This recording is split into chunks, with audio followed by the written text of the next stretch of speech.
भगवंतावरती आक्षेप घेणारा तुम्ही कोण असं आपण विचारतो का? नाही विचारत. कधी कोणी मोहम्मदावर आक्षेप घेतलेला पाहिला का तुम्ही?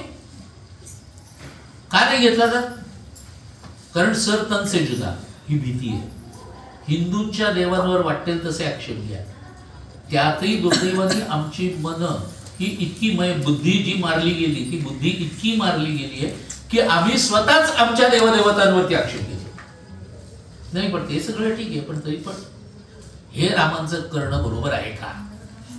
तू कोण रामाचं करणं योग्य अयोग्य ठरवणारा? तू असे आयुष्यामध्ये काय तीर मारलेत की तू रामांवर आक्षेप घ्यावे? बरं, आपल्याला रामायण किती माहिती आहे का? आपण दुसरं कोणीतरी सांगतो त्याच्यावरच विश्वासून बोलतो ना. पुरोगामी नावाची डावी वळवळ आपल्याकडे जी आहे, चळवळ नव्हे आता ती वळवळ राहिली. त्यांना आपल्याकडे बुद्धिवादी म्हटलं जातं, बुद्धिवंत म्हटलं जातं. आणि ते जे लिहितात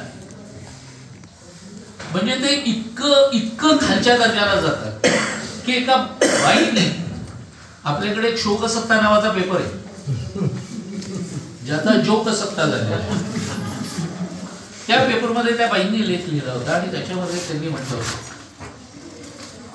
की सीतेला पळून नेल्यानंतर दुःखी झालेल्या रामांच्या कोणत्या प्रकारच्या स्पर्शाने बरं अहिल्याचा उद्धार झाला असेल?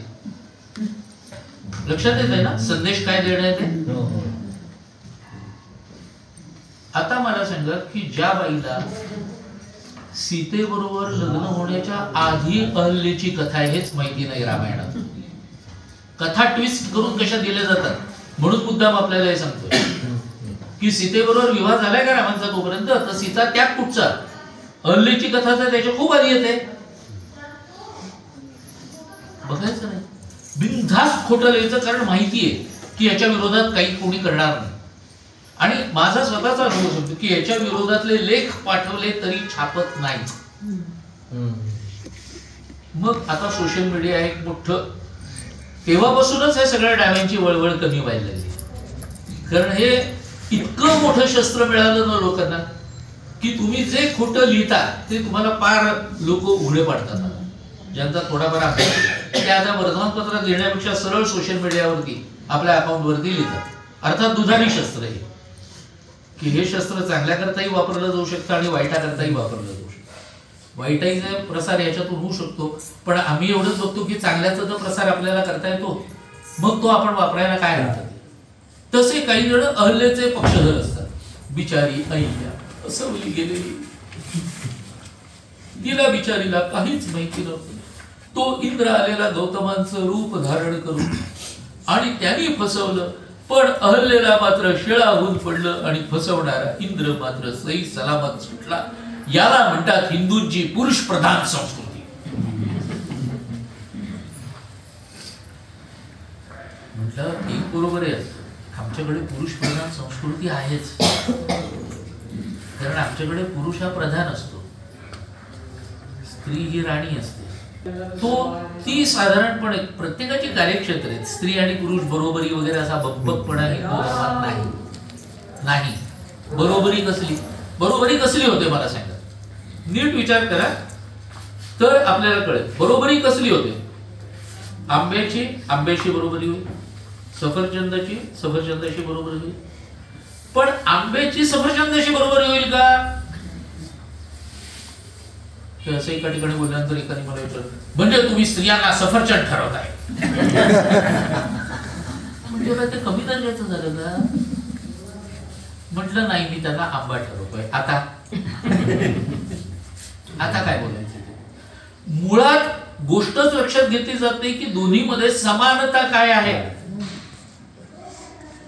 सायंटिफिकली बोलतोय मी आता, लक्षात घ्या. सायन्स सांगतं की दोघांच्याही शरीर रचनेमध्ये 50% जास्त फरक आहे. More than 50%. म्हणजे बरोबरी होते का?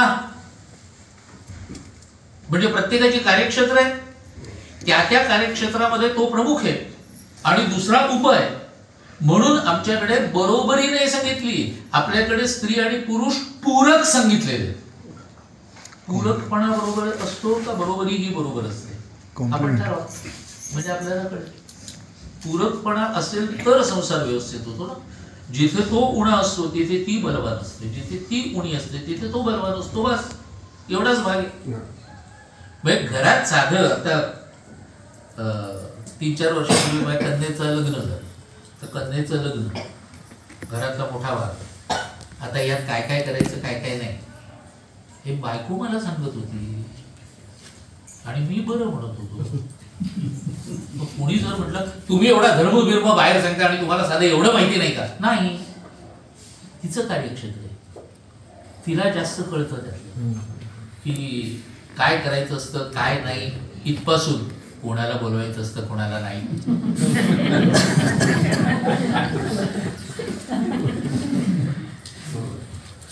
आता इथे पुरुषाचं काम काय असतं? ती जे सांगेल ते करणं एवढंच असतं ना. म्हणजेच पूरकपणा. म्हणून त्याचं उदाहरण तुम्हाला मुद्दाम दाखवलं की हा जो सगळा पूरकपणा आहे आणि त्याच्यामधून स्त्री आणि पुरुष यांच्यातला सगळ्यात मोठा भेद हा आहे की पुरुषापेक्षा स्त्रियांना 2 गोष्टी या भगवंतांनी जास्तीच्या दिल्या. एक सहनशक्ती आणि दुसरी स्मरणशक्ती. स्मरणशक्ती तर विलक्षण असते, विलक्षण. कोणत्याही समारंभाला गेलं आणि कुठेही ओळखीची किंवा नातेवाईक स्त्री जरी भेटली ना तरी म्हणते हे 8 वर्षापूर्वी हीच काठपदराची साडी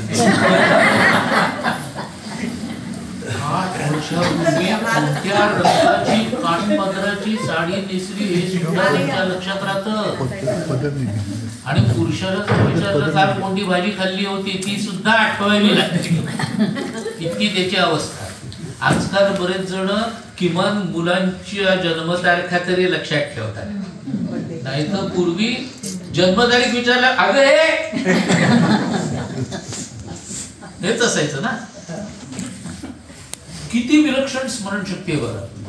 म्हणजे अर्थात याचा विनोदाचा भाग सोडून देते बरं, पण त्या स्मरणशक्तीमुळे घर नीट चालतं. हे सगळ्यात महत्वाचं. हो, आपल्या बहुतेक नातेवाईकांच्या जन्मतारखा त्यांच्या लक्षात असतात बहुतेक.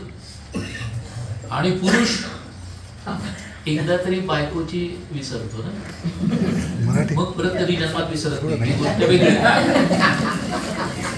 ही सोय ती बरोबर करते. नेहमी विसरतो त्याचा काय? नेहमी विसरतो त्याचा काय? मग काय पुढेच आहे. आता त्यांना सांगायला पाहिजे काळजी घ्या म्हणून. आता सवय झाली ते. सकाळी उठल्यानंतर तुम्हीच सांगत असाल आज वाढदिवस. आता कित्येक जण फेसबुकवरच म्हणून विसरलेत की तो टुडेज बर्थडे दाखवतो ना, किंवा मोबाईलला लावून ठेवता येतं वगैरे वगैरे. असं आता सगळे लोक करायला लागले. तोही आपल्या बुद्धीला गंज लावणंच एका पद्धतीने. पण स्मरणशक्तीचा भाग सांगेल की या स्मरणशक्तीमुळे घरं जी आहेत ती व्यवस्थित चालतात एका पद्धतीने. अगदी आयत्या वेळेला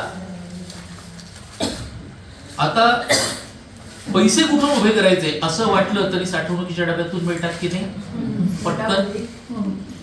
आणि त्यावेळेला आठवतात, त्यावेळेला आठवतं कुठे ठेवले जातात. आणि ते तसे असतात. ही केवढी मोठी जमेची बाजू असते. आणि सहनशक्ती, स्त्रीचं बाळंतपण हे माझ्यासारख्या आता 50च्या वर पुस्तकं लिहिणाऱ्या लेखकांनी जरी त्याचं वर्णन करायचं म्हटलं ना तरी शब्द अपुरे पडते. इतकी सहनशक्ती ही भन्नाट असते.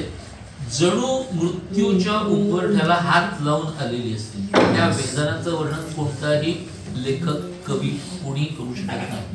ते जो अनुभवतो त्यालाच माहिती असतं की त्या वेदना काय असतात. आणि हे सगळं परत कशामुळे माहिती आहे? स्त्रीमध्ये असलेली चिवट जीवनेच्छा.